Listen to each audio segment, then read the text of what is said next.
A lot of this isn't going to make sense to you, and I'm sorry about that. I'm just going to start at the beginning, with the house.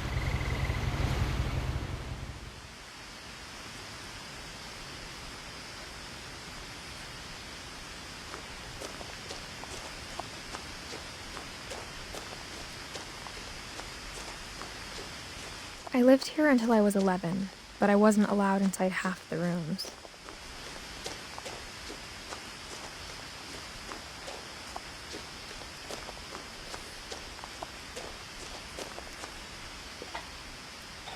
Inside the mailbox were bills from 7 years ago, marked urgent, open immediately.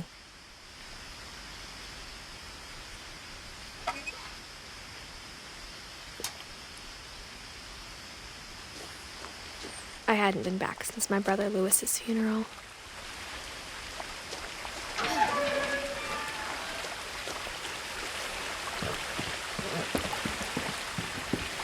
In her will, my mother left me a key, but didn't tell me what it unlocked. Maybe she thought I'd know, or she thought that the mystery would be enough to bring me back.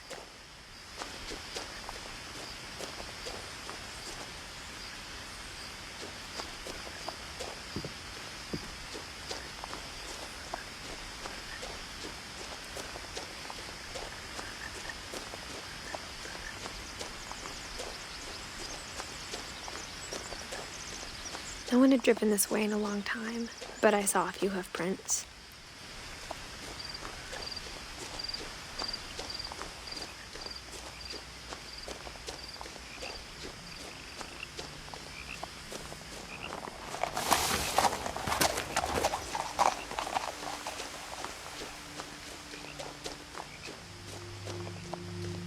The truth is, even after I inherited the house, I never thought I'd come back to it. But now I had questions about my family that only the house knew the answers to.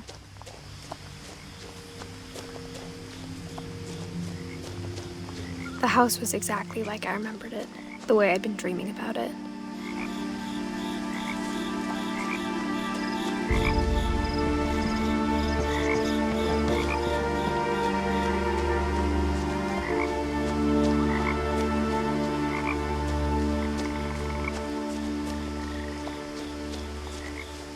As a child, the house made me uncomfortable in a way I couldn't put into words.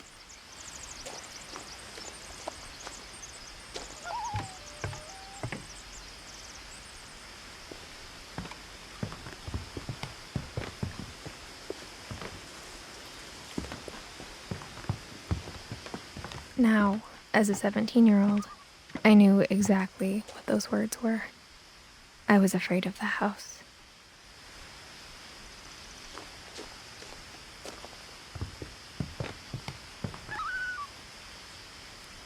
I hoped the key might unlock the front door. It didn't.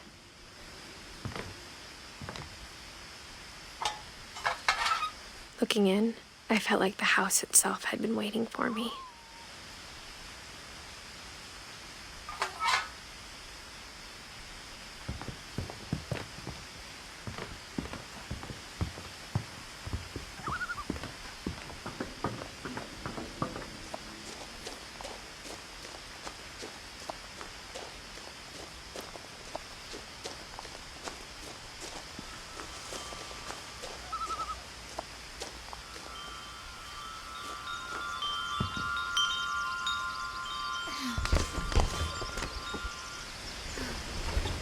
Crawling through the doggy door used to be a lot easier when I was 11.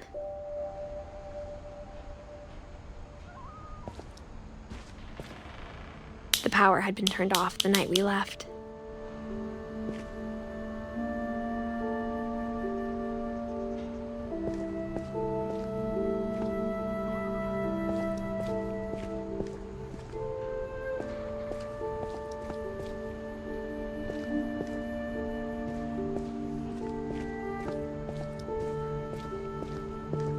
For the first time in years,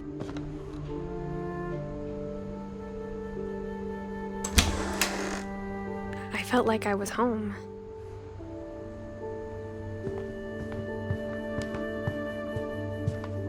The table was still a wreck from the night we left. It was like a bomb had gone off, killing everyone but sparing the furniture.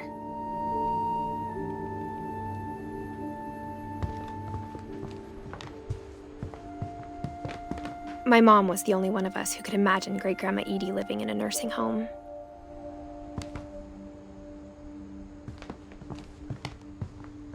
Nothing in the house looked abnormal. There was just too much of it, like a smile with too many teeth.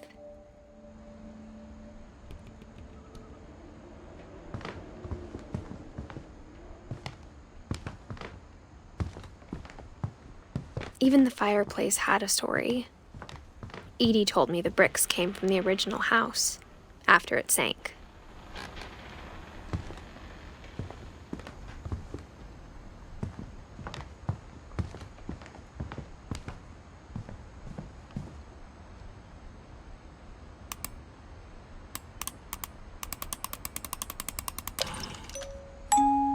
Great-Grandpa Sven built a music box for Barbara, along with the rest of the house.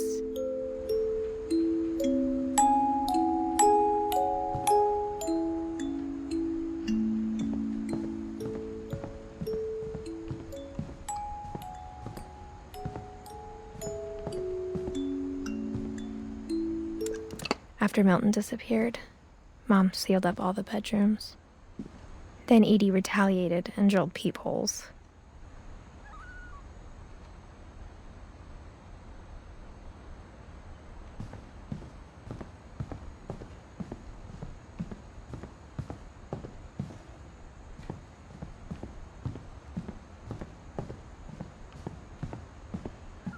Whenever people ask me about my family, the first thing they always want to know about is Barbara. Edie's father, Odin, built the original house.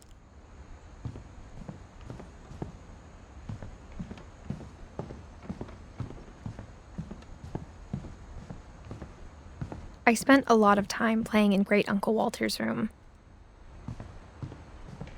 Lewis told me there were secret passages, but I never believed him.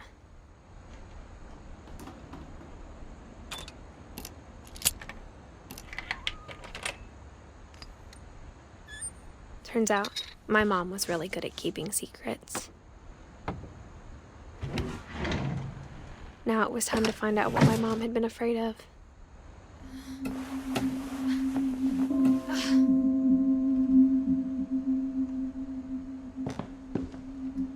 From the paintings on the wall, it was clear my brother Milton had been here before me.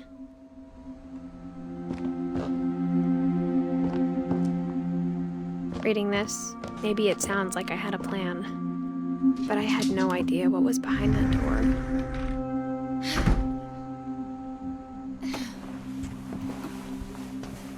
Just like I had no idea where all this was gonna lead.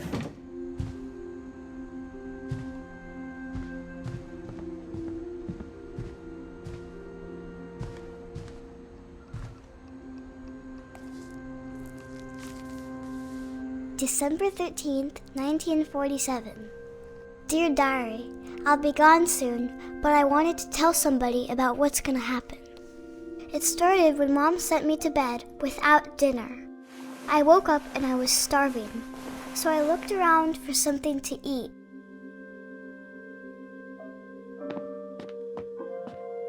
The gerbil food was dry, but I didn't mind it.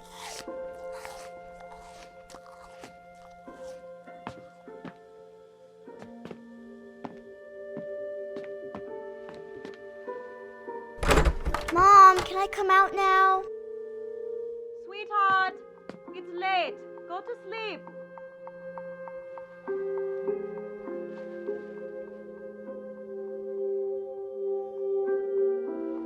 My Halloween candy was all gone.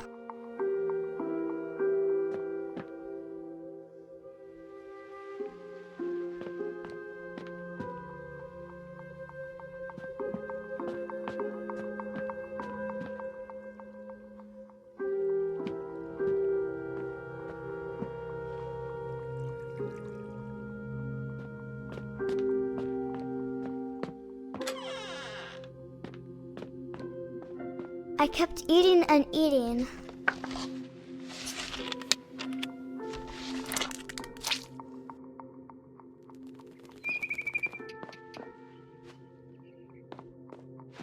I ate a lot of things that night.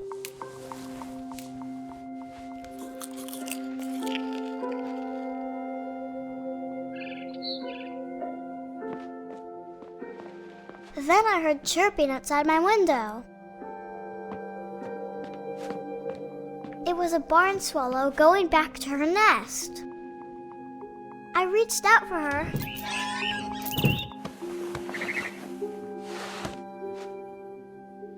And suddenly, I was a cat.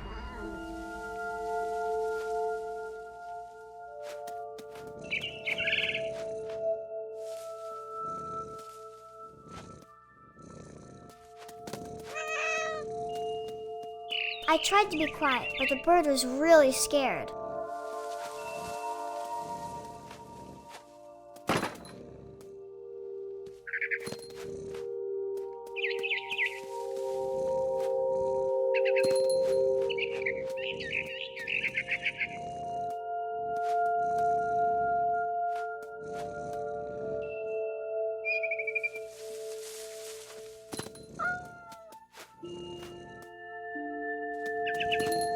Mom and Dad didn't even look at me.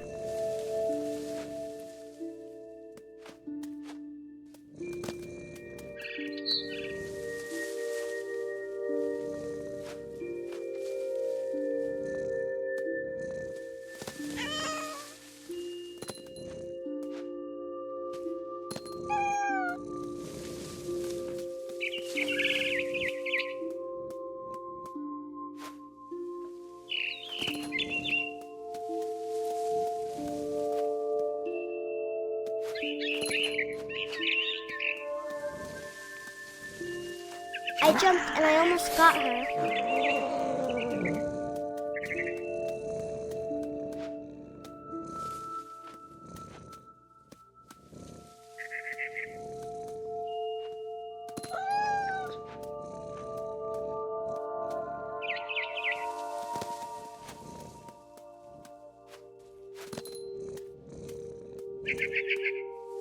I could tell she was getting really tired.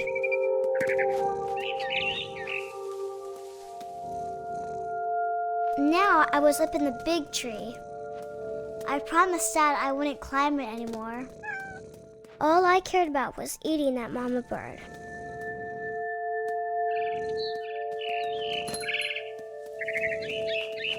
I gobbled her up. And suddenly, I was an owl. First, all I heard was the wind. Then I heard little teeth nibbling in the grass.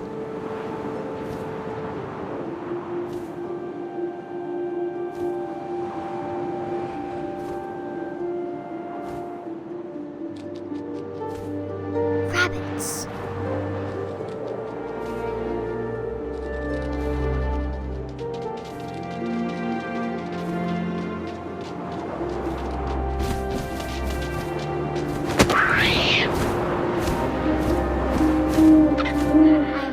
His face looking up and seeing mine through my talons. I swallowed him up, and I didn't chew one bit. Then I flew off to find something bigger.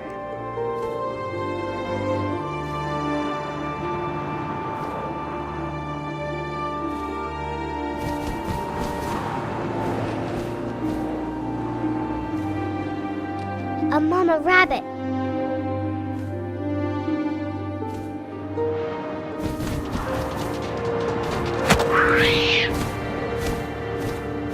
She was almost too big to carry.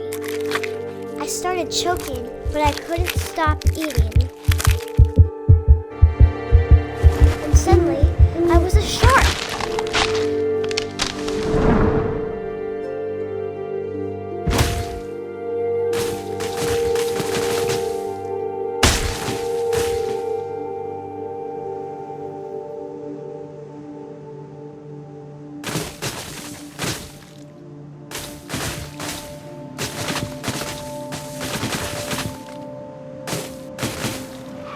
I rolled off a cliff and into the ocean. Now, I was hungrier than ever.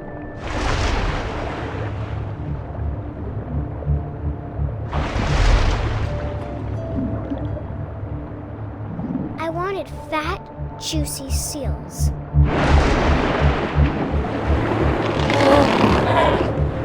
I tore off her flipper, and it tasted really good.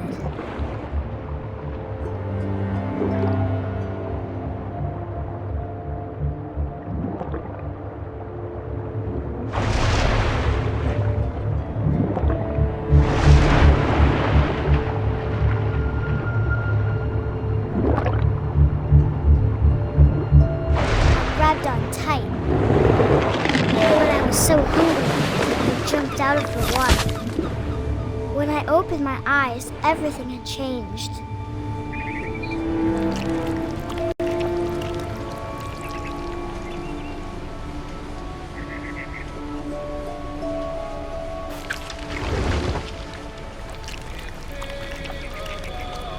Now I was a monster, and I smelled people everywhere.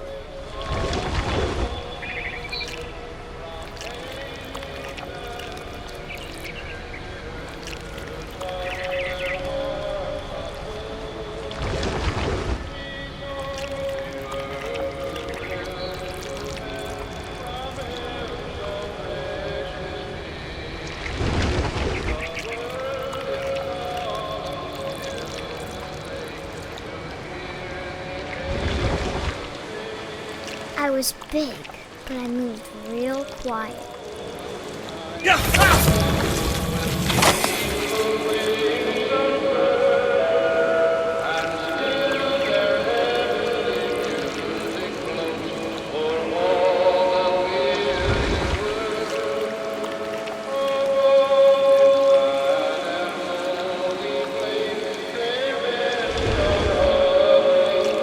I wanted to stop, but also I didn't.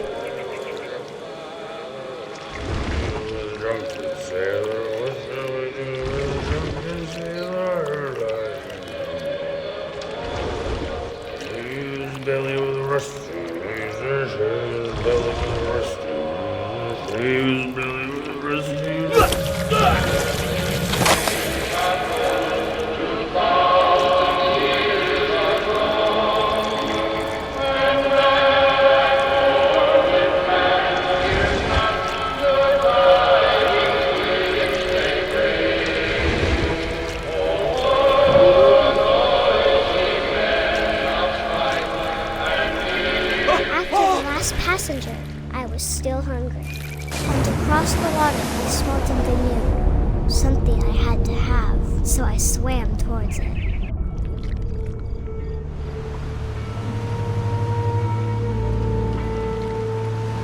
I slithered onto the sand, and the good smell went in the old pipe.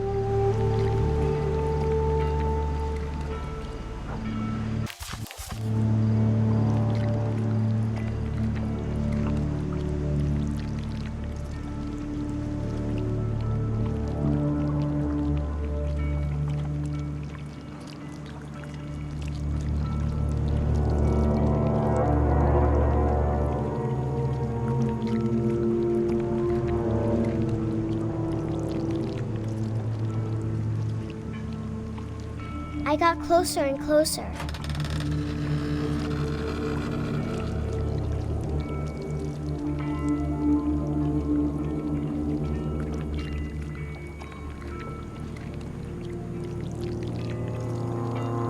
All of my stomach started growling. And suddenly, I was me again. I held my breath for a long time, but I couldn't hear anything. I think it's waiting for me to fall asleep. But it's not going to wait much longer. It needs to feed, and we both know I will be delicious.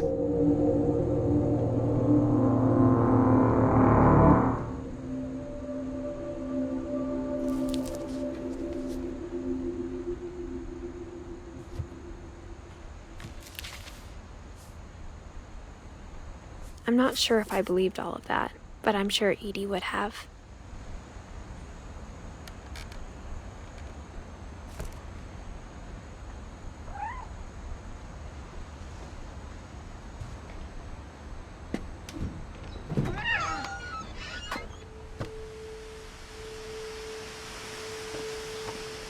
This will be obvious later, but my mom never told me any of these stories. Edie would have, but Mom didn't like bringing up the past. Though, when we adopted a stray kitten, she was the one who named it Molly. I spent a lot of time in Great-Grandma Edie's room.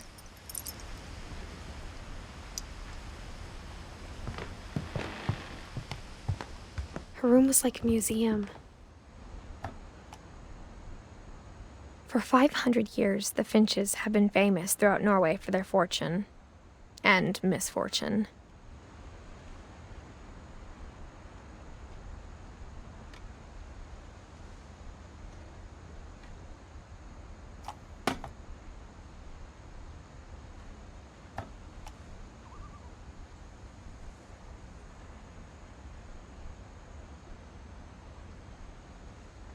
Odin Finch buries the latest victims of the family curse, his wife Ingeborg and their newborn son, Johan. On January 7th, 1937, he set sail with his family and his house, hoping to leave the curse behind. But 40-foot waves off the coast of Washington send the house and Odin to the bottom of the sea. Odin's daughter Edie, with husband Sven and baby Molly, step ashore on their new home, Orcas Island. Odin Finch is the first to be buried in the new family cemetery. His daughter Edie is already dreaming of a new Finch house.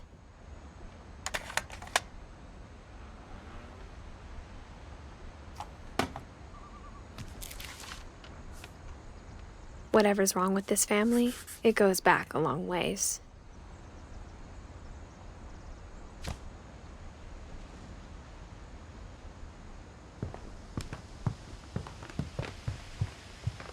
When Edie told people Sven was killed by a dragon, she could also have said he was building a dragon-shaped slide that collapsed.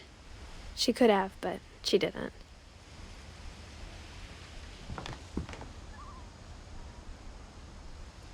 Even in her 90s, sometimes Edie seemed a lot younger than my mother. The only trace Grandpa Sam's first wife Kay left on the house was the pink bathroom.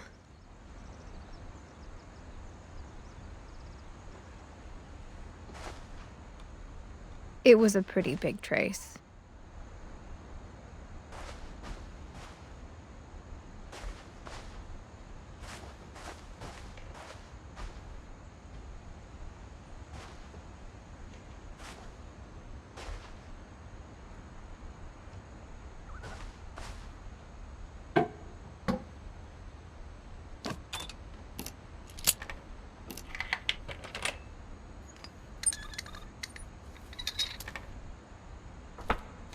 There's a secret in this bathroom. It's in the last place you would look.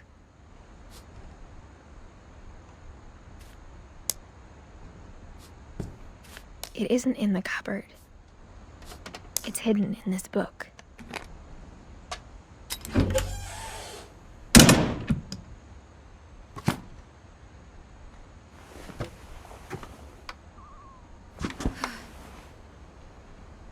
Sven gave Sam an old camera he'd refurbished.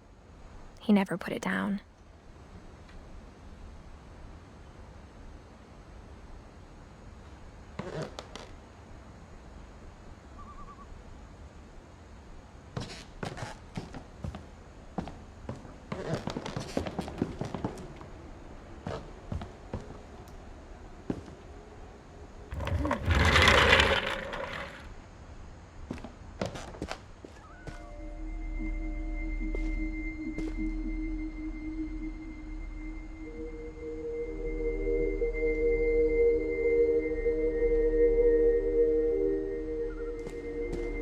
I knew Grandpa Sam had a twin.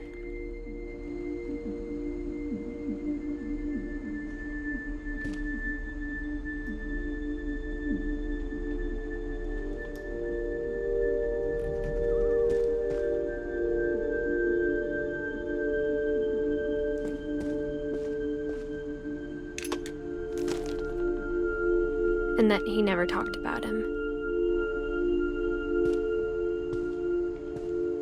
I guess my grandpa didn't like history any more than my mom did.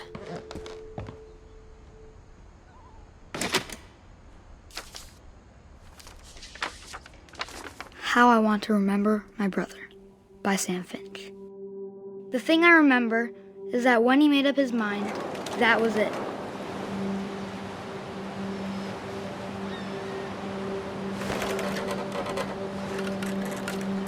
My brother said he'd die before he ate another mushroom, and he did. At Barbara's funeral, we swore we'd never be afraid again, and he wasn't.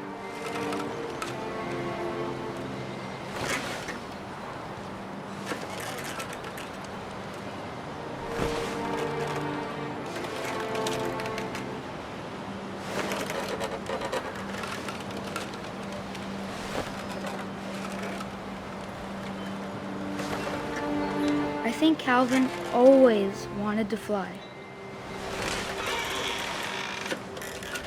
Sam, coming! Dinner's ready! Coming! But that day, he finally made up his mind to do it. I told him going around was impossible. Maybe if I hadn't said that, Calvin, I'm not gonna tell you again. maybe if the wind hadn't picked up, then maybe he'd still be here. But I doubt it. I think he'd already made up his mind. That's what I want to remember about my brother.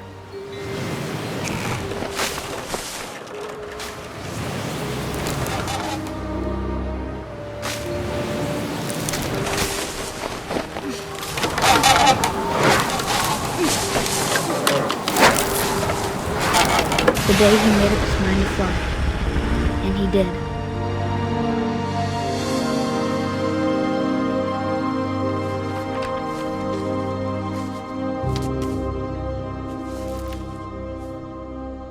Calvin's story felt strangely familiar. When I was younger, I remember trying to do the exact same thing.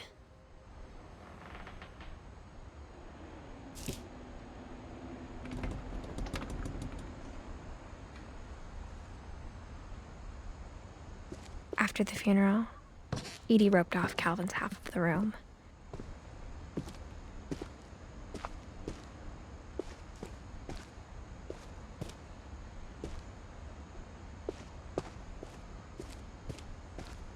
Mom said Grandpa Sam enlisted at 18 and never set foot in the room again.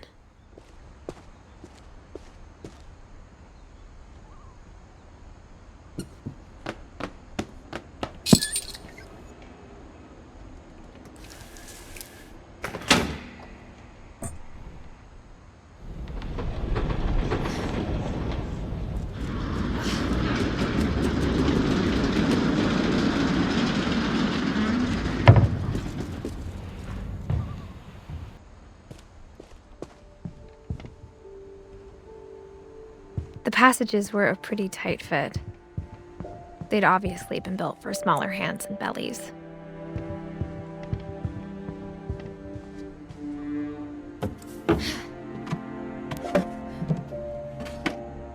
Growing up, I always thought of Barbara as a child star.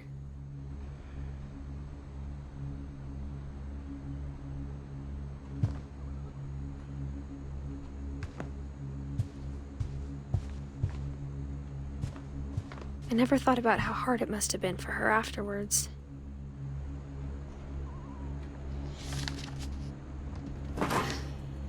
Of all the stories people wrote about Barbara's death, I'm surprised Edie saved this one.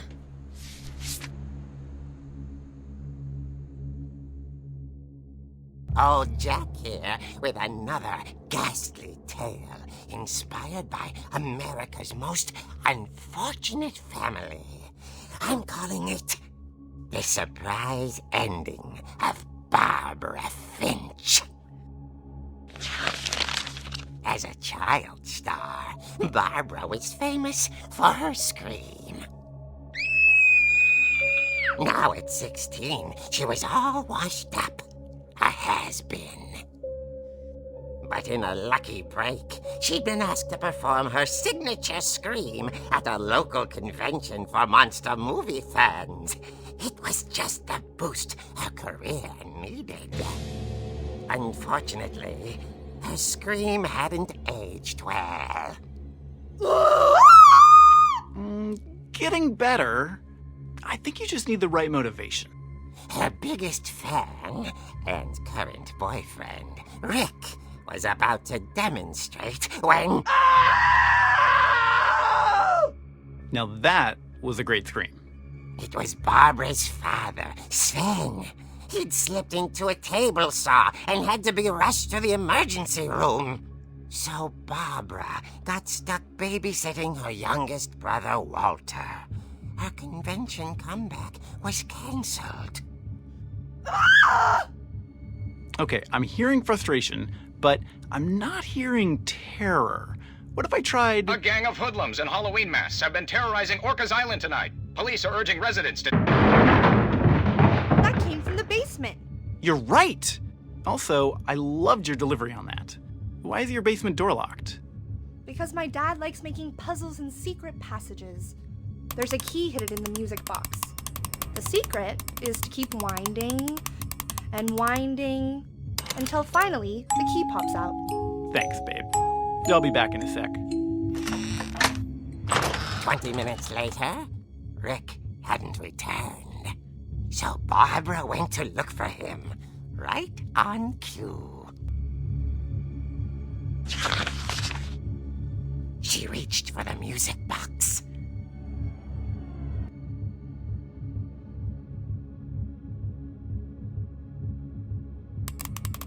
And as she wound the key, she listened for Rick, but the house was silent.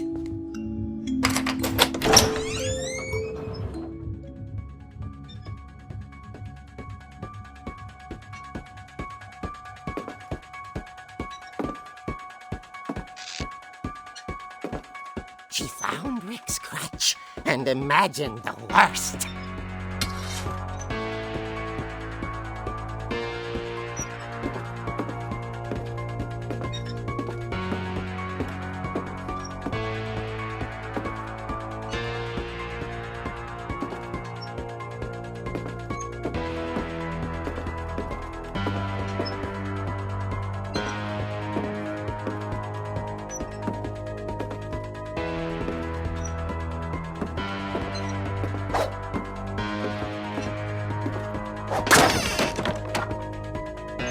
The gang's leader is the infamous Hookman killer, Dr. Carl Hamill, who impaled and then ate his family 10 years ago tonight.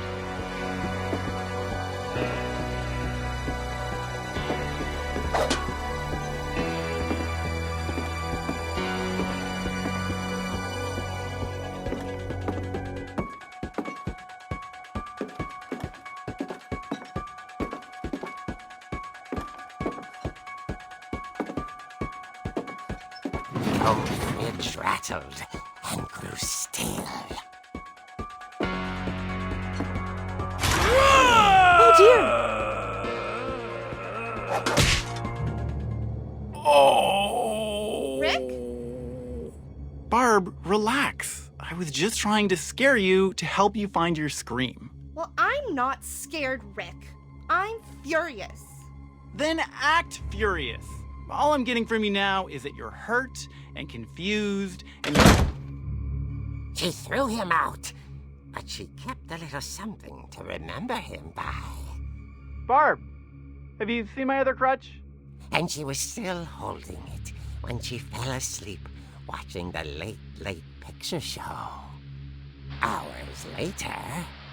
Barbara! Walter, what's going on up there? Ah! Okay, I'm coming up, but if this is a trick, you're dead, Walter.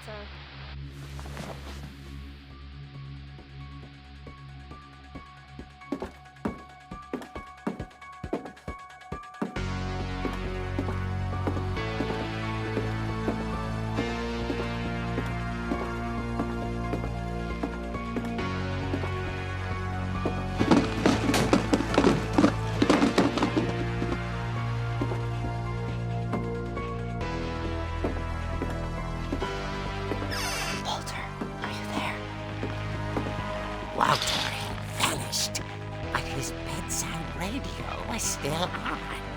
Orcas Island police describe the man as 6 feet tall, with a steel hook for a hand. Residents are urged to lock all doors and windows and notify the police of any suspicious activity. Barbara turned, saw the hook man, and was speechless. He was quite smashing.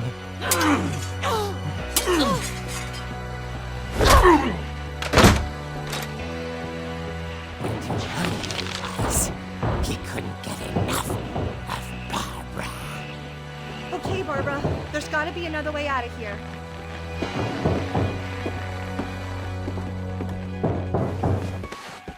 That night, she played her part beautifully.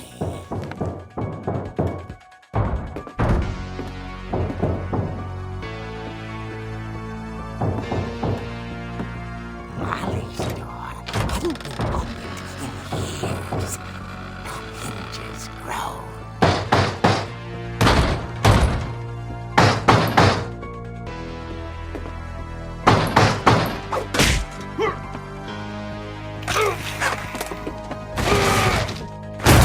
He wasn't moving, but she sensed the story might not be over yet.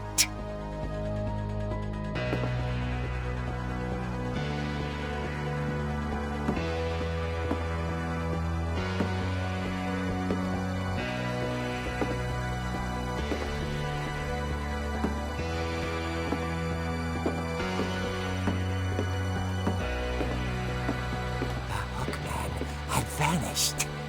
She listened for his breathing, but all she heard was...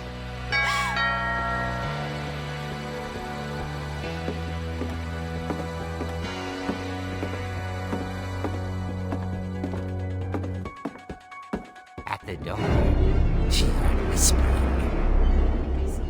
It was coming from inside the house.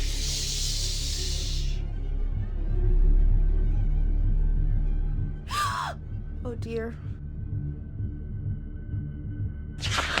The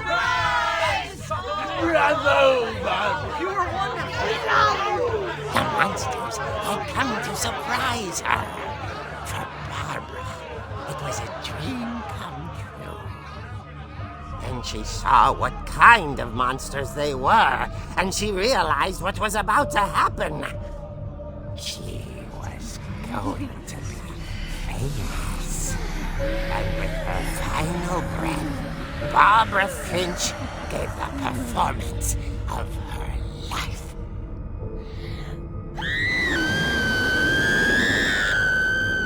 I wasn't there myself, but I hear Barbara was magnificent. Poor girl. She had a taste for stardom. But unfortunately, so did her fans. Of course, the police blamed it all on poor Rick, who disappeared the same night.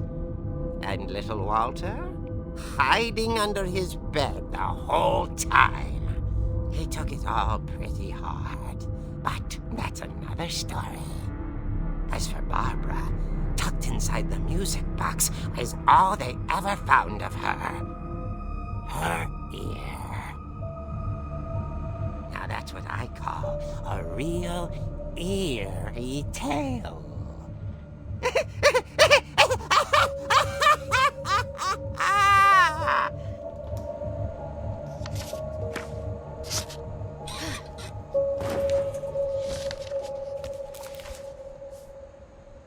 Edie told me all Barbara wanted was to be remembered, as absurd as that comic was. Maybe what Edie saw was a happy ending.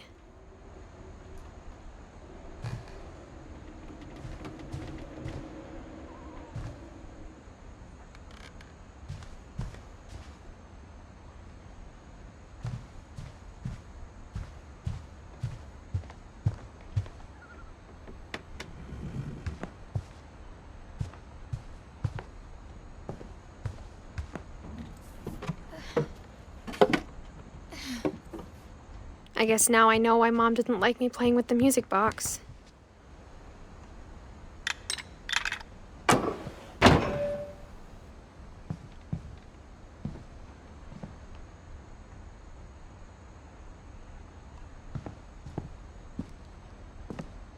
Mom must have locked the third floor stairs on the night we left.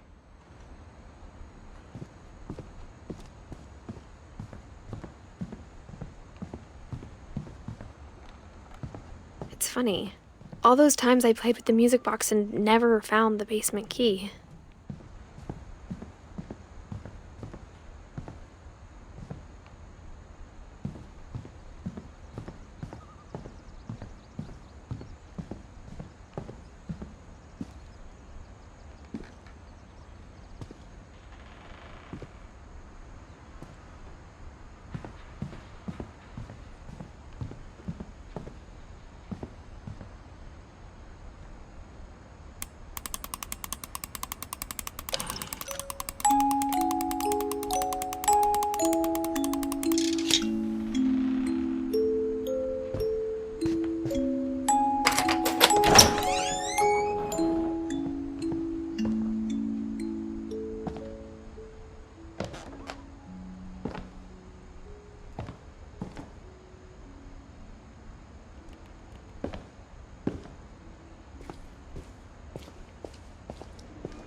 Mom said the basement was off limits, unless I wanted another tetanus shot.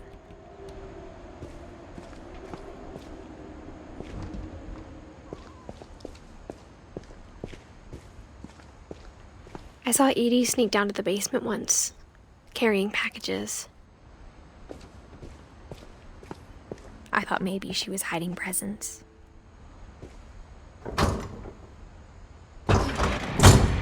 It turned out she was hiding a lot more than that.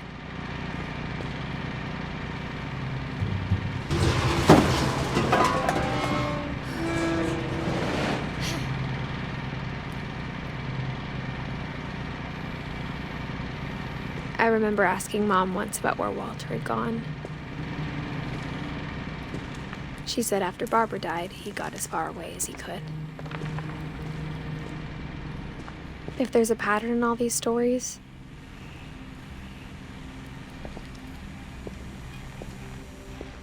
I think it's that none of us has gotten very far.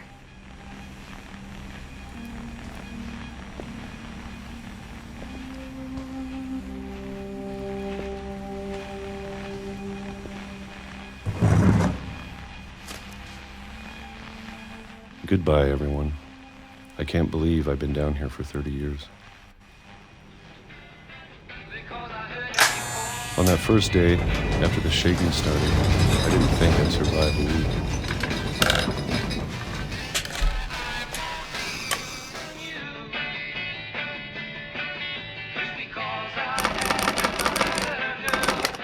But after a few days, I settled into a routine. That's what kept me sane. Having a schedule, living for today. I always expected to be dead tomorrow. But if you wait long enough, you get used to anything.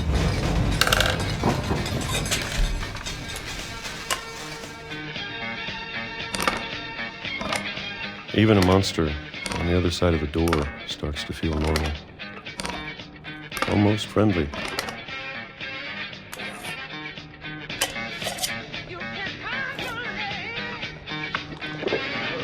And then one day, everything just stopped. Whatever that thing was, it was gone. Maybe it got tired of waiting. Or maybe I just got tired of being afraid.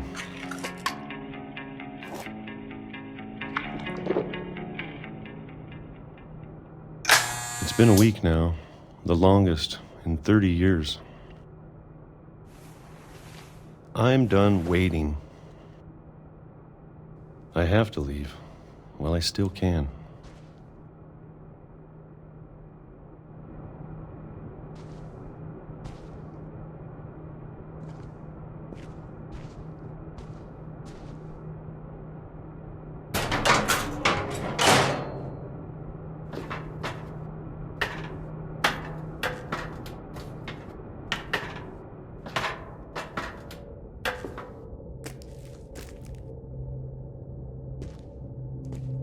I know it's out there somewhere.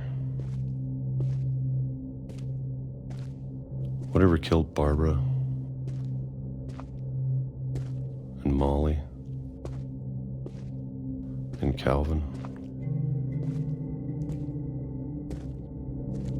Maybe this is all a mistake.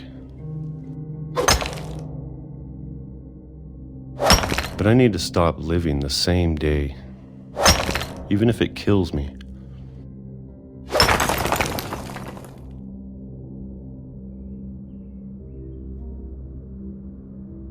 Whatever's out there, I want you to know I'm ready for it.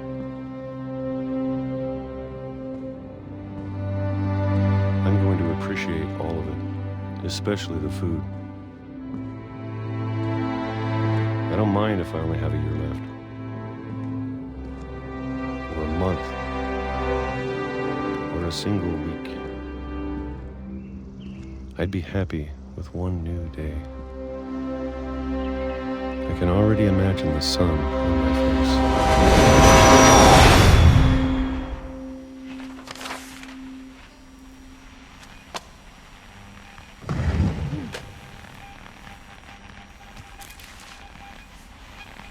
Walter died when I was 6. I can't believe my mom never told me he was down here.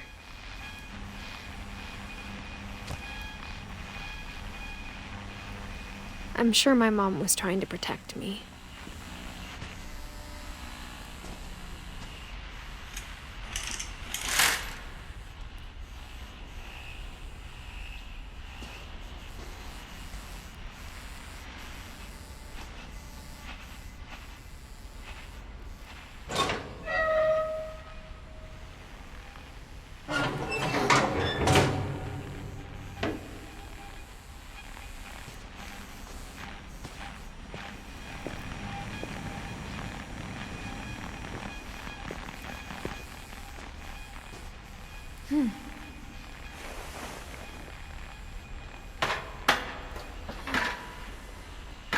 Maybe she was afraid I'd end up like Walter.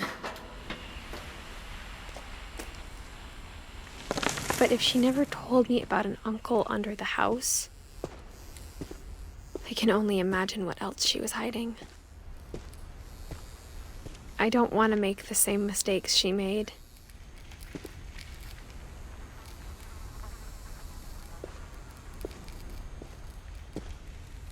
Trying to bury something that's still alive.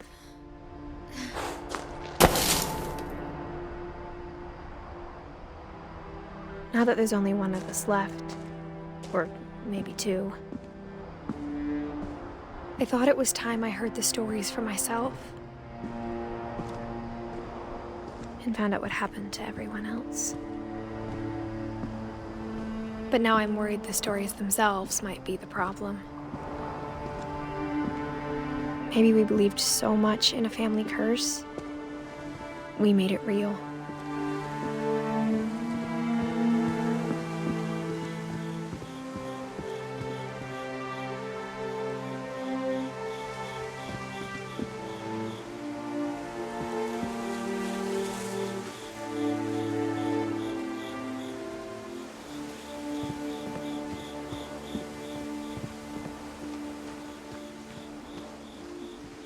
I don't know if I should even be writing this.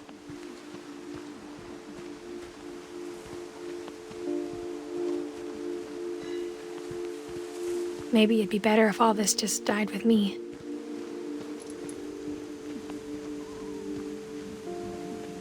But I thought you should know about your family.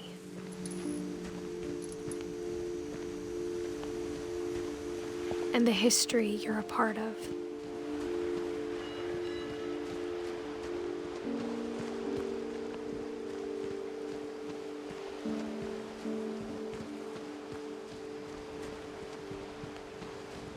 Though to be honest, I feel as lost as you probably do right now. I think the people in these stories believed them, for what that's worth.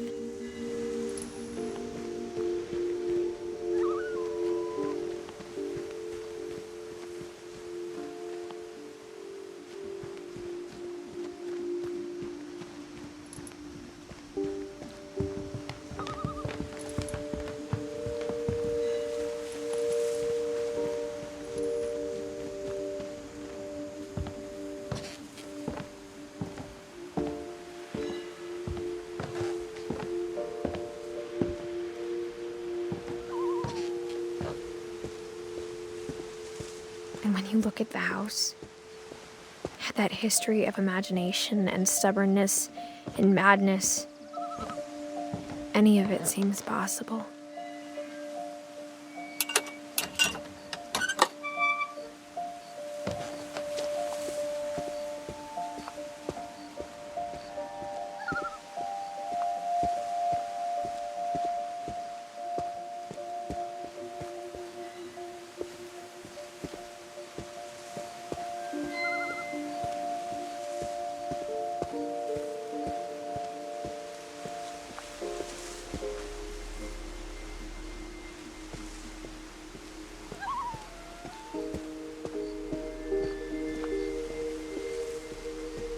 I think we've been surrounded by death for so long, we've just gotten used to it. What kind of family finishes building a cemetery before starting the house?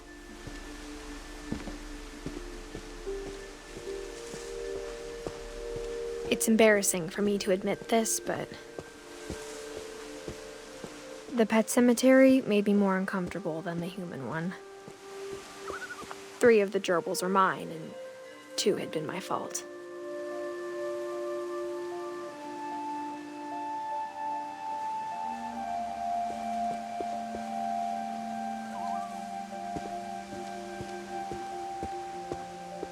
Sven built the house, but it was Edie who designed the cemetery.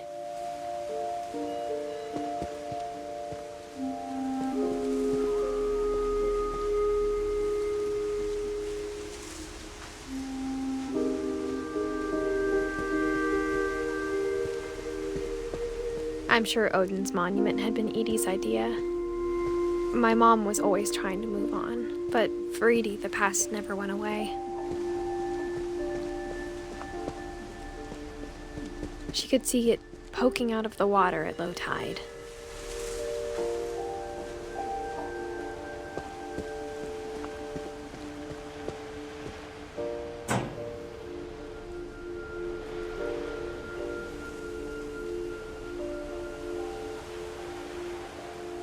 Edie said she dreamed about the old house every night.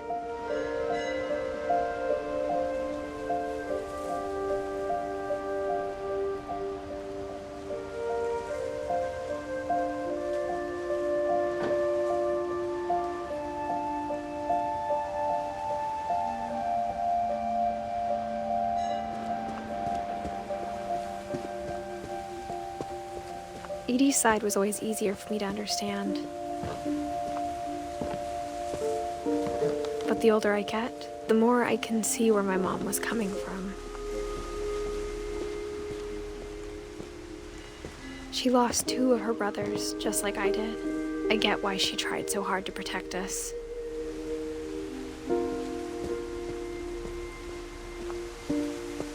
There's so many things I wish I could ask my mom now. Part of me thinks this is what she wanted all along.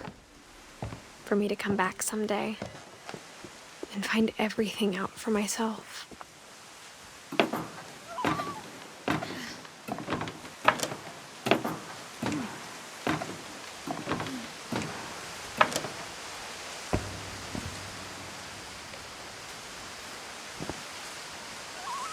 But looking back on it now, if she told me there was going to be so much climbing, I never would have come when I was 22 weeks pregnant.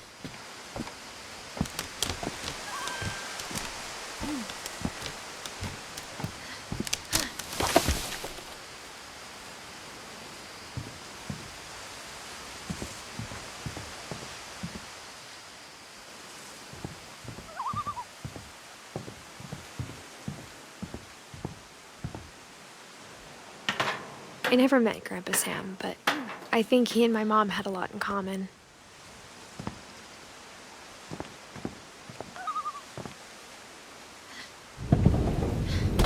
They were both pretty intense.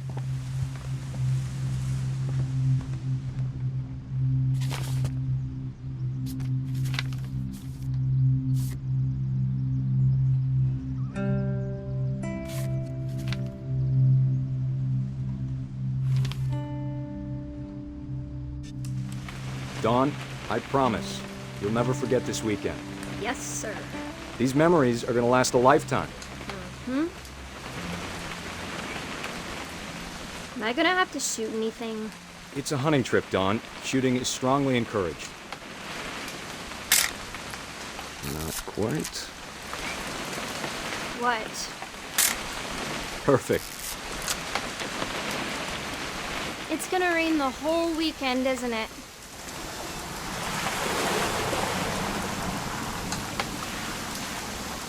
I will never forget this weekend, Dad. That's the spirit. Okay, got it. I'm gonna take some pictures, okay? Just be careful. That camera's older than you are.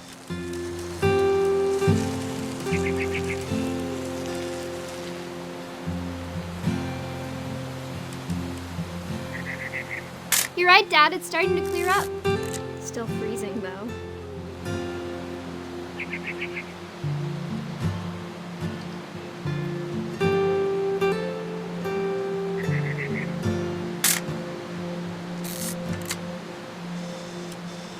Definitely should not have drunk all that coffee.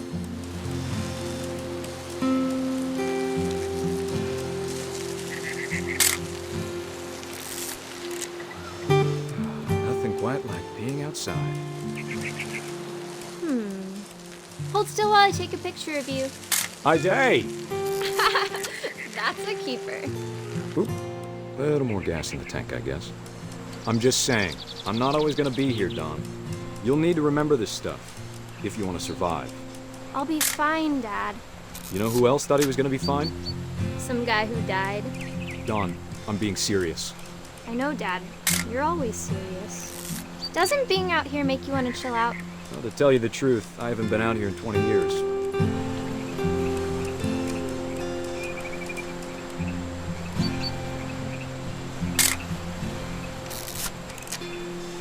Last time I was with my brother Calvin. Man, that was a great trip. Your grandpa Sven taught us how to fish, how to build a fire. We found an old logging trail. There were deer everywhere. Dad! Good eyes, Dawn.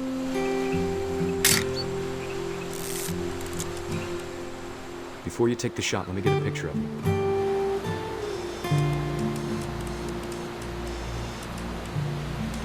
Dad, I... Just breathe. Turn off your imagination. Let me get behind you. Do I have to do this? Dawn, you don't have to do anything. But if you want to survive, you need to be strong. Great shot, Dawn!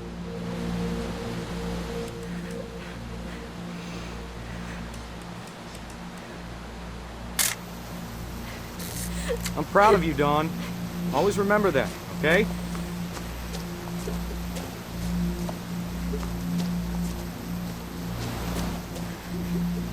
Dad, it's twitching.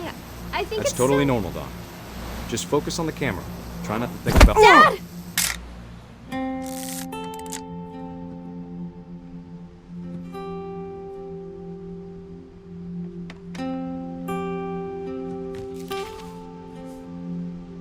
Of all these stories, that's the one I wish most that my mom had told me.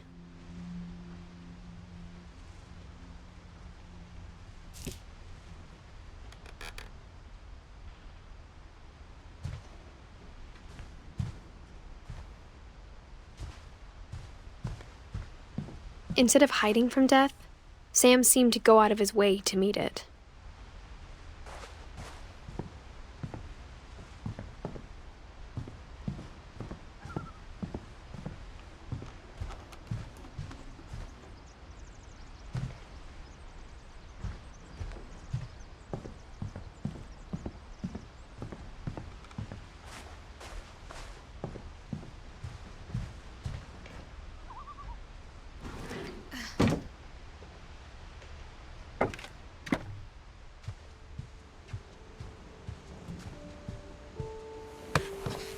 After Sam died, my mom and Edie got really close. They'd both lost a lot.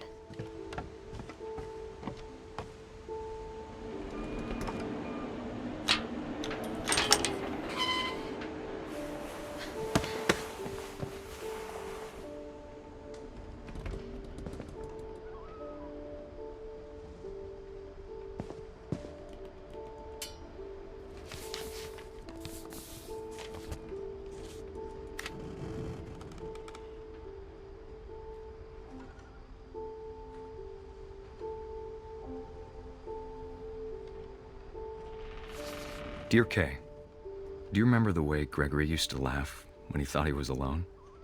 Like something funny was happening, but only he could see it.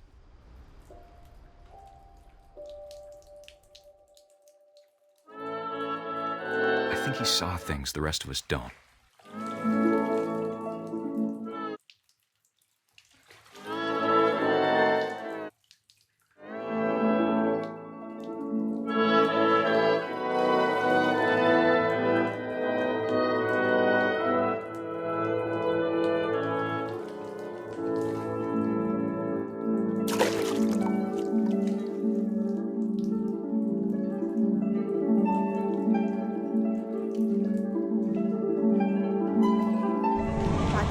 Gregory, it's time to... Hold on, sweetie.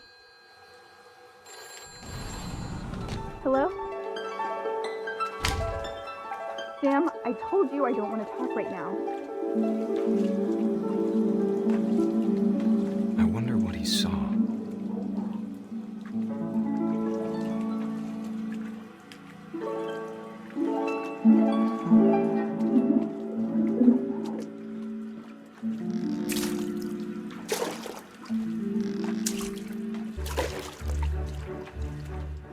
Reminded me so much of Calvin.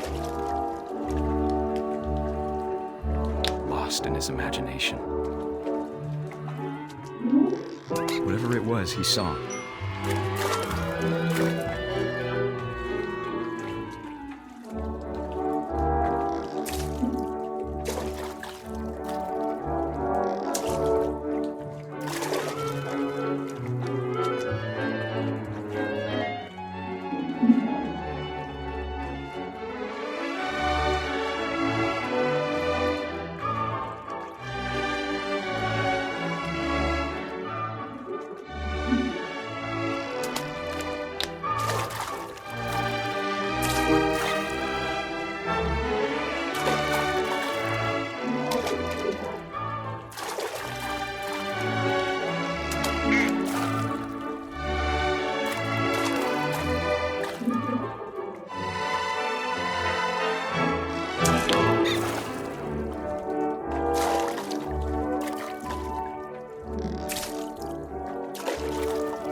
Sure made him happy.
I know how silly it sounds.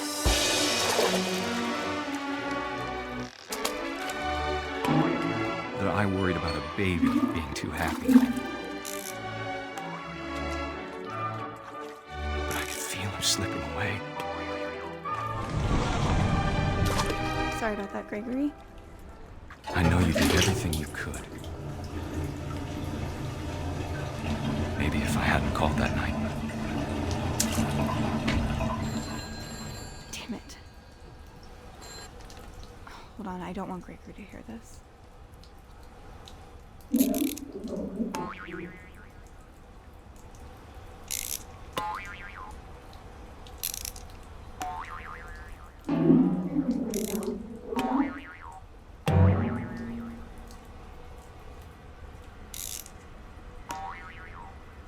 I wish he could have told us about the world he saw.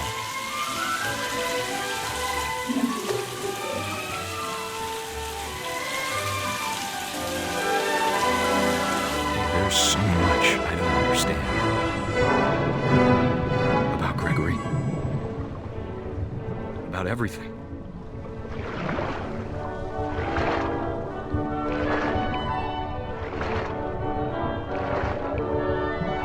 But I know what happened wasn't your fault.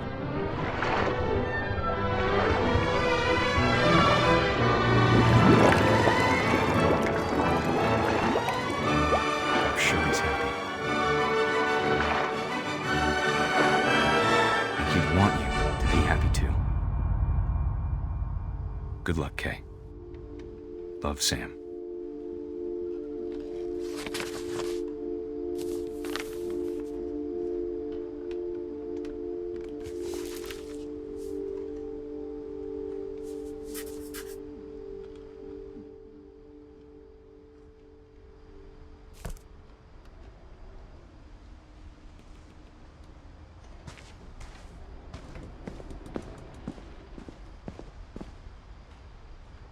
I can't imagine my mom ever writing poetry, and yet...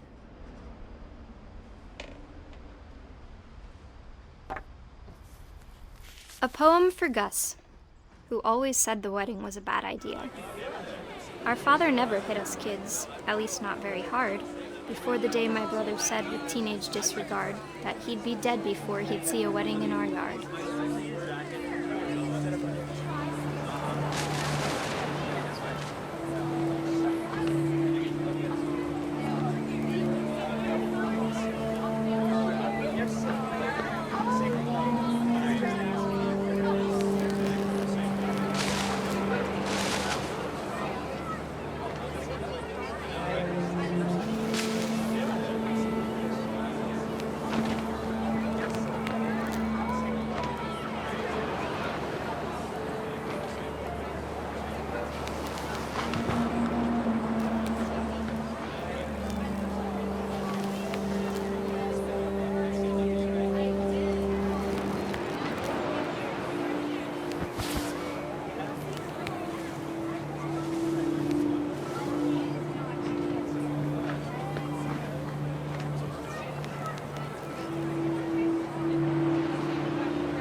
My father made him come, of course, but Gus stood far apart, just flew his kite and bottled up the storm inside his heart.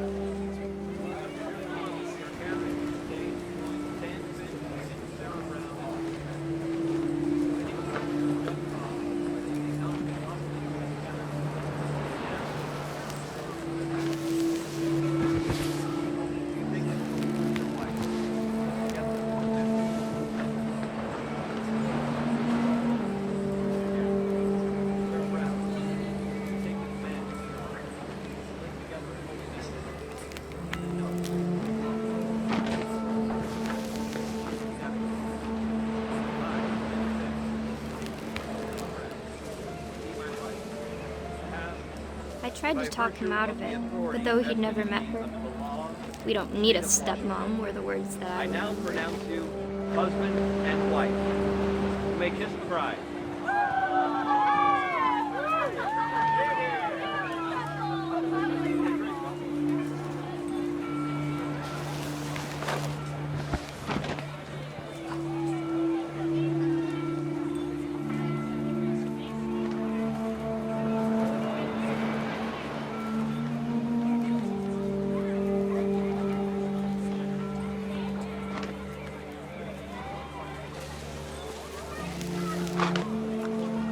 When the time for photos came, Dad ordered him to come here.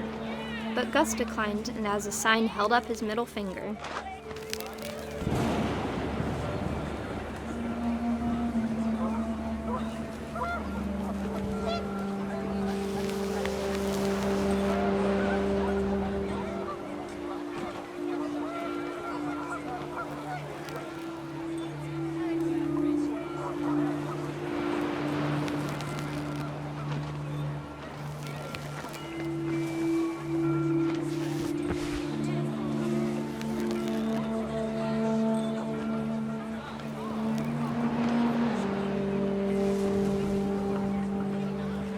wind picked up, and panicked geese appeared and quickly went. But all the humans did that day was go inside the tent.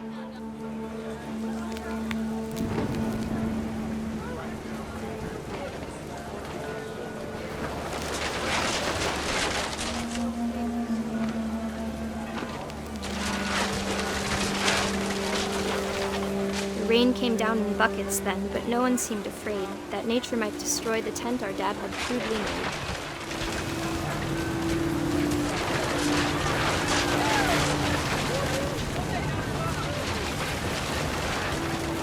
Thunder sounded much too close and full of angry power. But all my father said to this was, "Make the music louder."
I wish that I could truly say I thought about you on that day.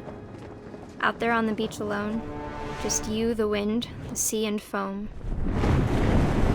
But I didn't, until we found you.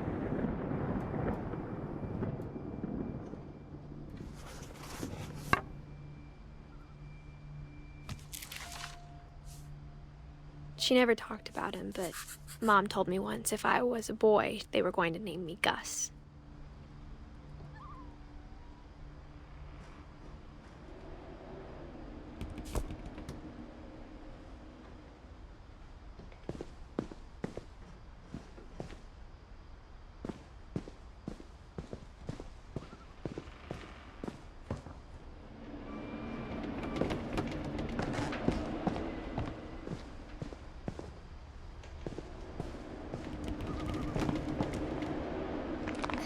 My mom moved up to the loft after her brothers died. At the time, it was as far away as she could get.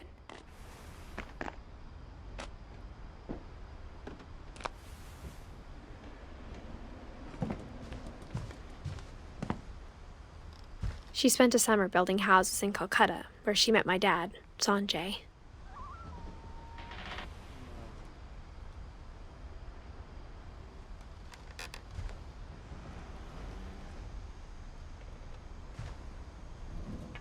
My mom moved to India a week after graduation and got a job teaching English. Louis was born a year later.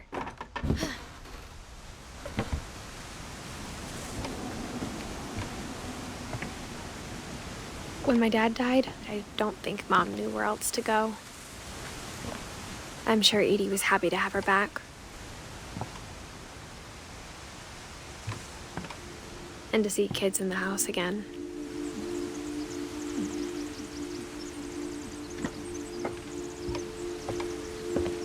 The house had to get a little bigger, but Edie was used to that. And for a while, things were good, almost normal. But it didn't last.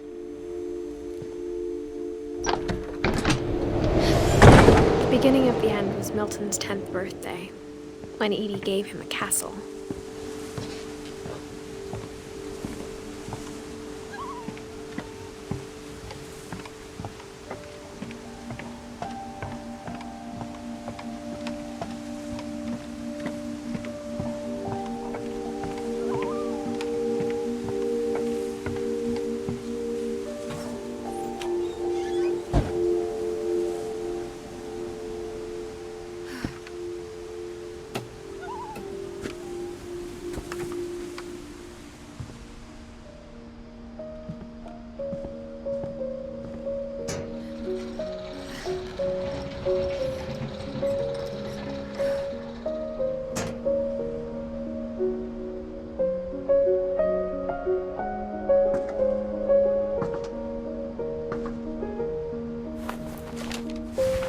Milton Finch in The Magic Paintbrush.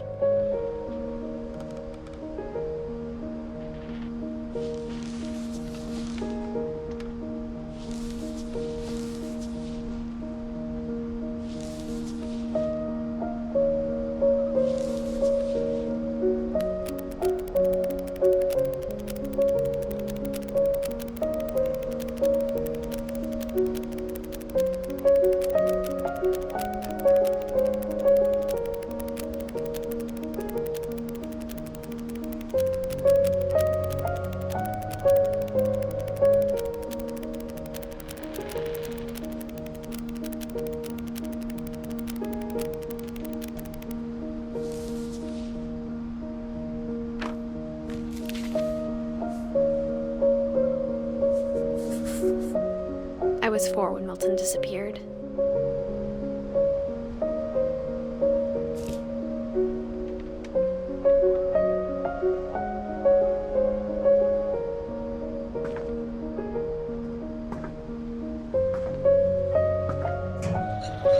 Mom spent months searching for my brother.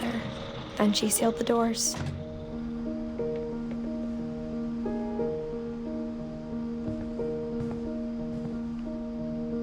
Whatever Milton had found in the house, Mom didn't want it getting out.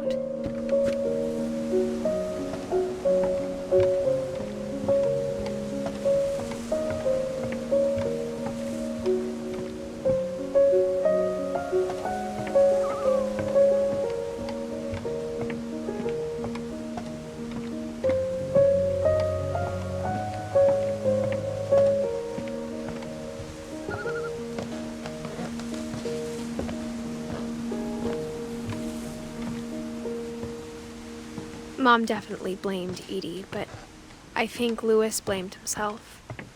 After he graduated, he just spent more and more time in his room, until Mom got him a job at the cannery.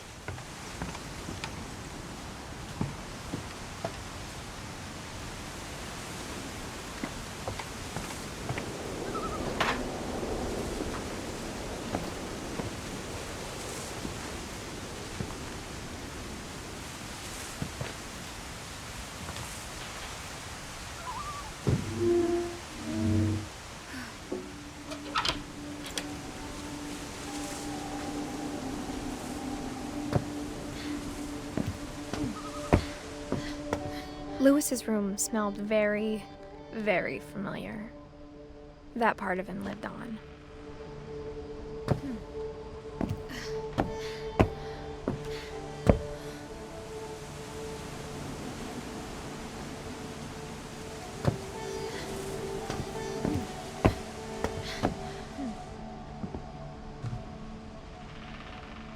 Louis and I spent a lot of time playing games together, but he was surprisingly bad at them.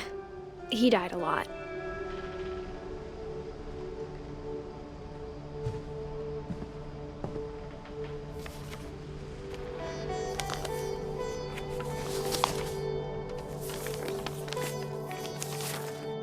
Dear Mrs. Finch, as Louis's psychiatrist, I can understand your desire for an explanation.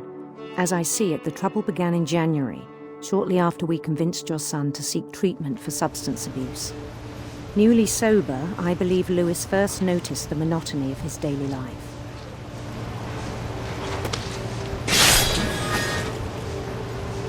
He kept working at the cannery. But he withdrew part of himself. In our sessions, I saw the same behavior. His mind began to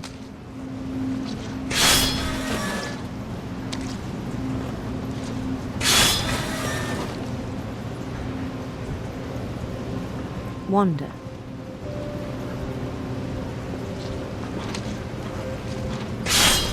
I asked him to describe it.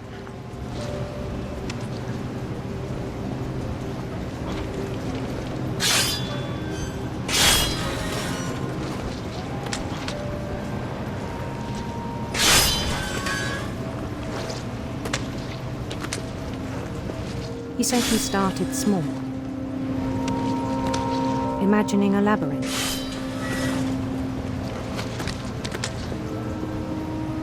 He'd feel his way about,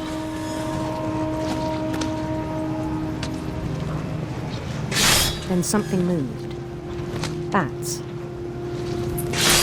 And toads.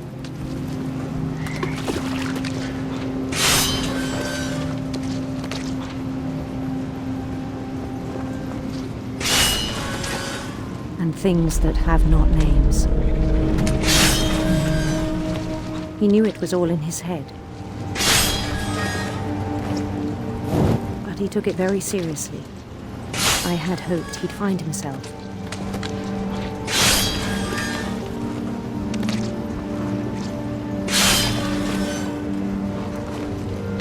But he found something more.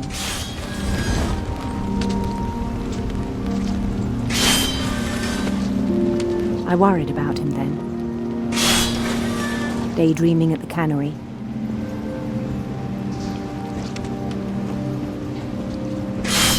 I spoke with his boss. But he said Lewis had become a model employee. Methodical, tireless, focused.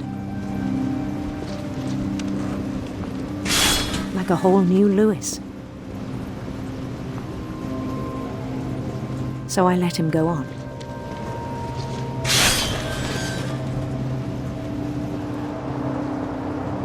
I even encouraged him. It seemed very promising at first.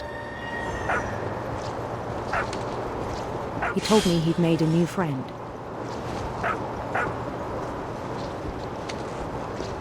On the edge of a city he named Lewis Topia.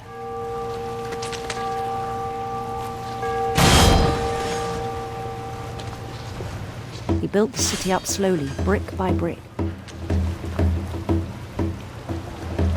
Then he made musicians.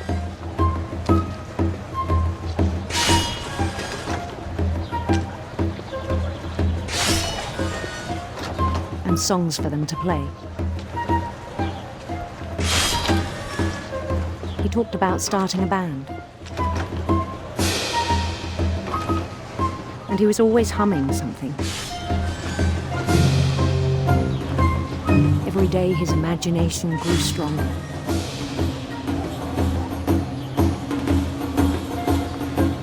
He no longer spoke at the cannery.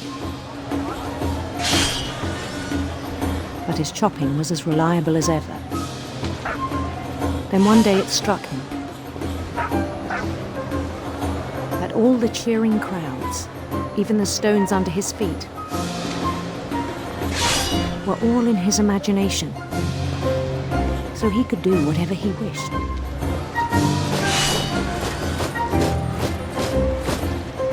He held an election for mayor. And he won. They begged him to stay, but his mind was already wandering. It became a game for him.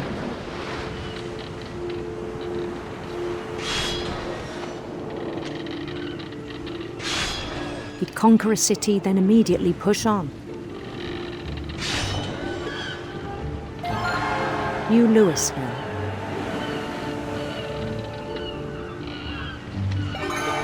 St. Louis. He started drifting away from our reality.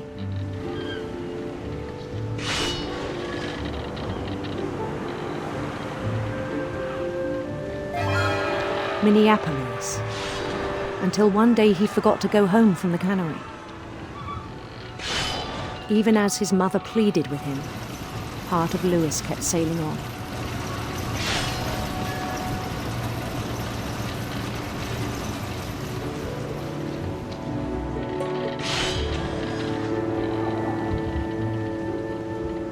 In Lewisburg, he heard rumors of a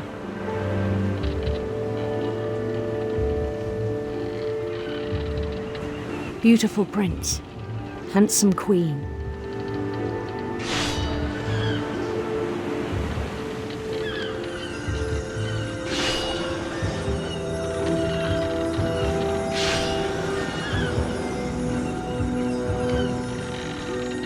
The queen was on her own quest for sinister serpents.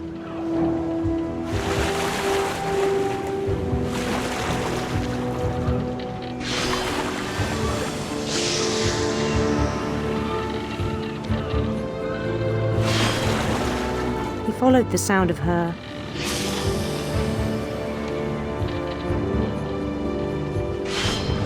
silver harp.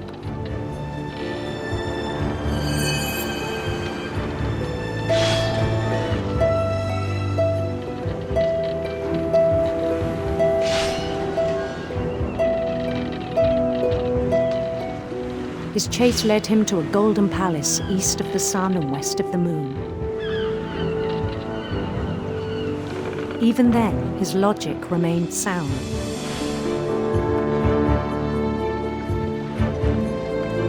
He knew the world was all in his imagination.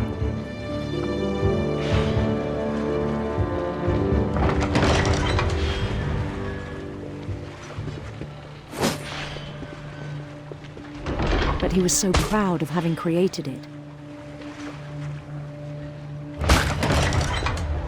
In his own eyes, he'd become something greater than a king.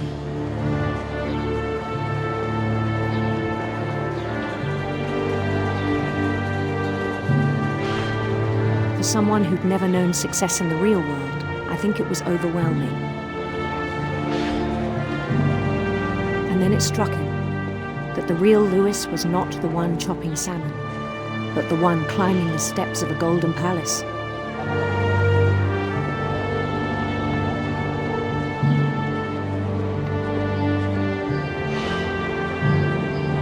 My imagination is as real as my body, he told me. It was hard to argue with him.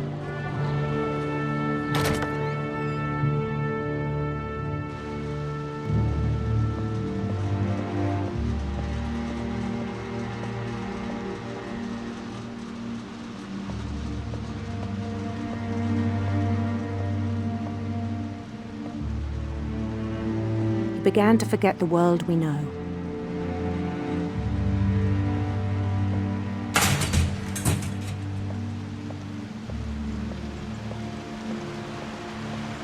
I think it pained him to remember Louis, the cannery worker.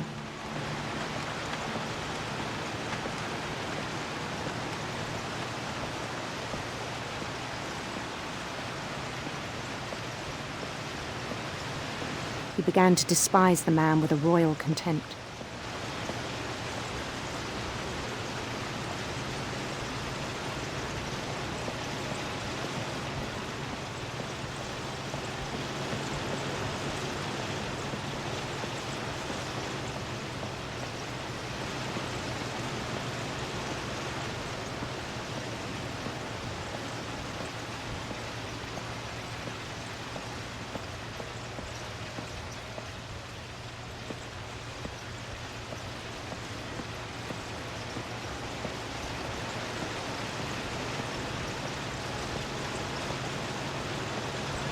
I still thought I could save him. Even after he said he was being crowned king over all the lands of wonder. The palace would be packed with his companions.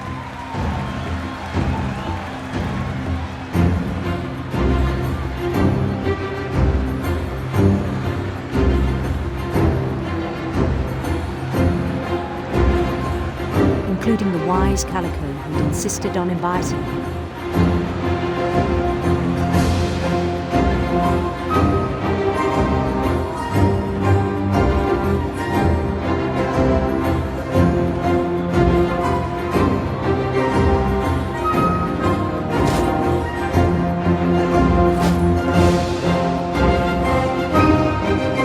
His queen waited, holding his crown.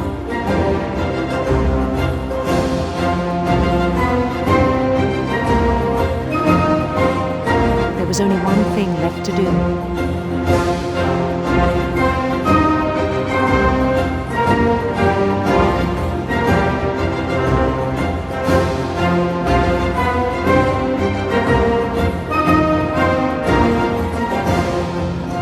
Bend down his head.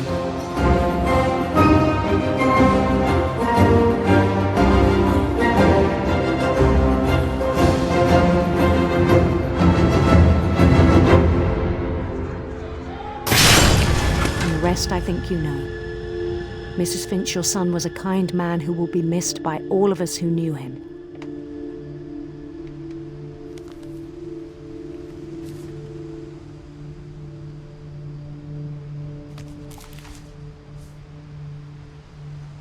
My brother was really cool.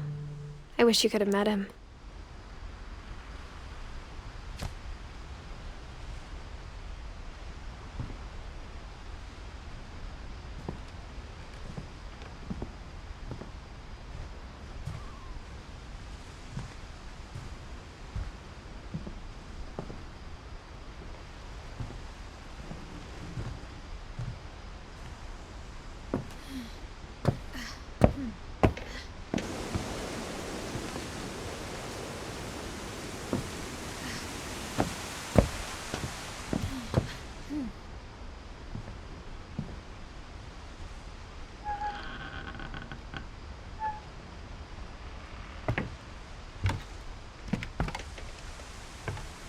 On the way back from Lewis's funeral, my mom told me to start packing.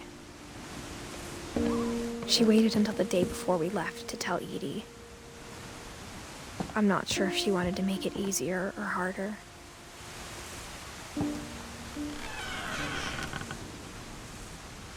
I wish we'd stayed. But I understand why we left.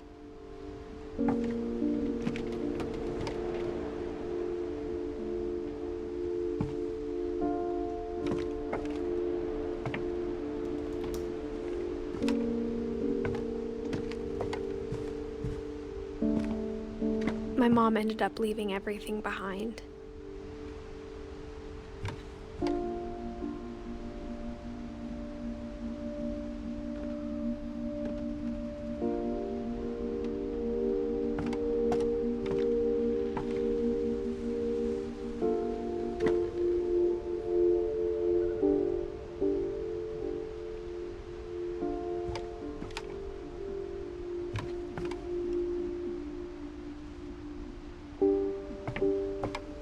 What happened that night had been coming for a long time.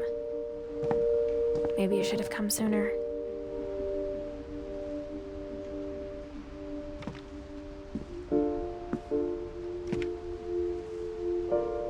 But it had to end one way or another.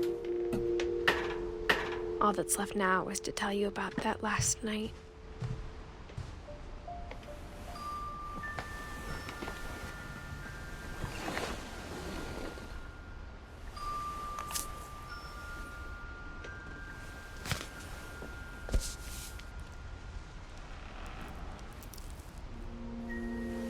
That whole last day, Edie just watched us pack and didn't say a word.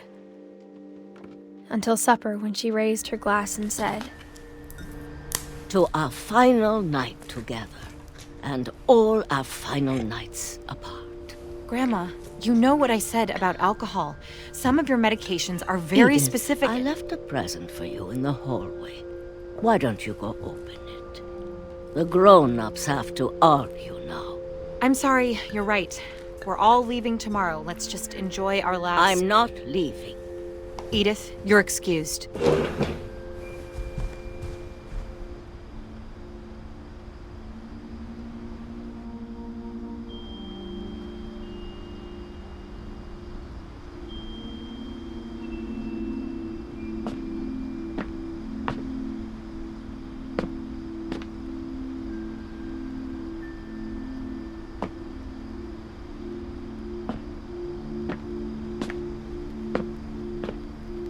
The power had been shut off that morning, but Edie always had plenty of candles. When my mom sealed the library, I don't think she knew about the other entrance, or that Edie had a key to it.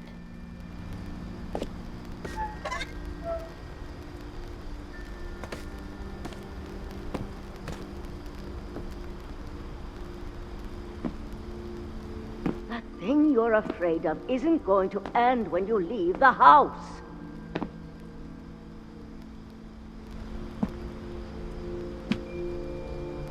Edith has a right to know these stories. My children are dead because of your stories. I think it's best if Edith and I leave tonight. We'll have the nursing home send a van for you in the morning. Okay?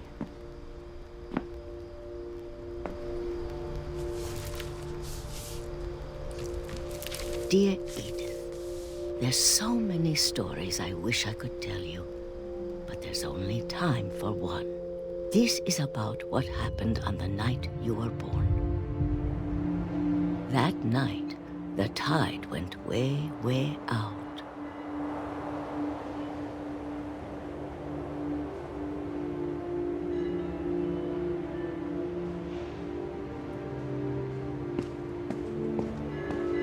It was the first and last time I ever saw the old house aground.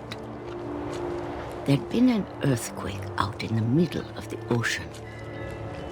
They called it the lowest tide in 1,000 years. God, it smelled awful. You know, I've seen that house every day of my life.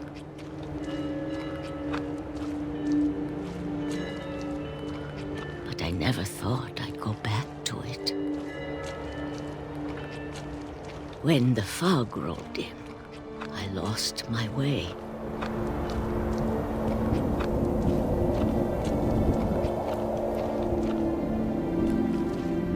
I got turned around.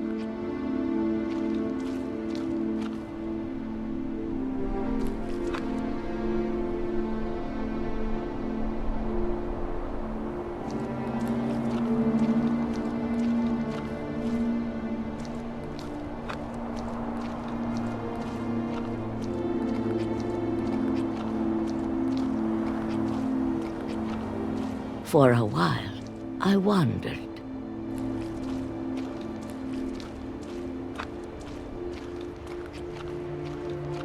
I started seeing things.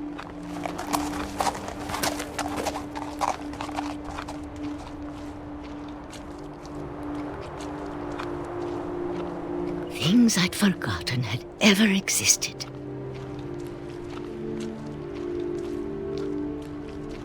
But when I saw them, they felt like old friends.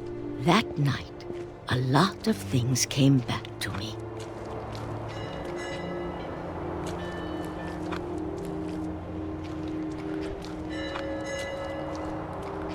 Or maybe I came back to them.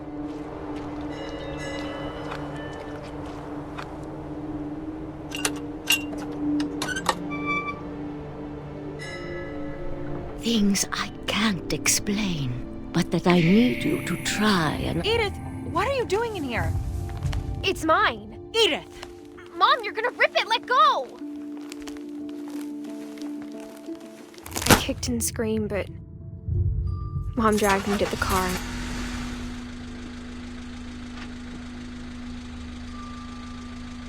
I never saw Great-Grandma Edie again. The next morning, the van came to pick her up, but she was already gone.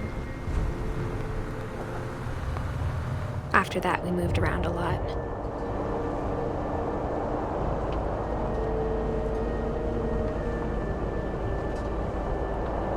We both tried to make the best of it.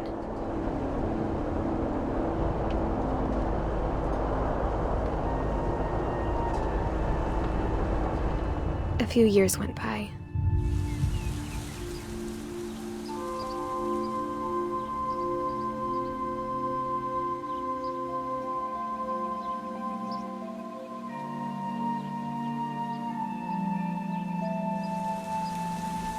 My mom didn't like to talk about it. But she started getting sick a lot. The rest happened pretty quickly.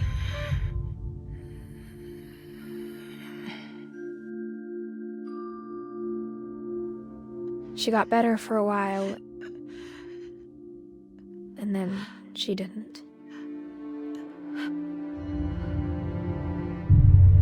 And then I was alone. The last Finch left alive.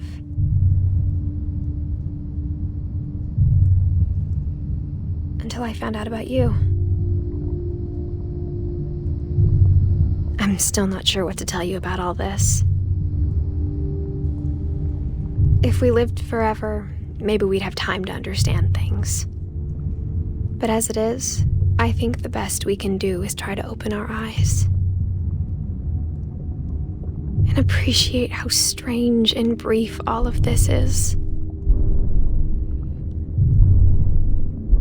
This journal was supposed to be for you. But now I hope you'll never see it.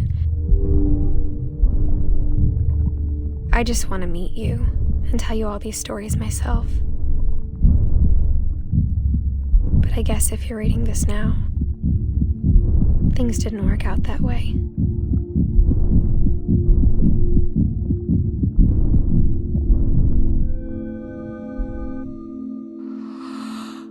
This is where your story begins. I'm sorry I won't be there to see it.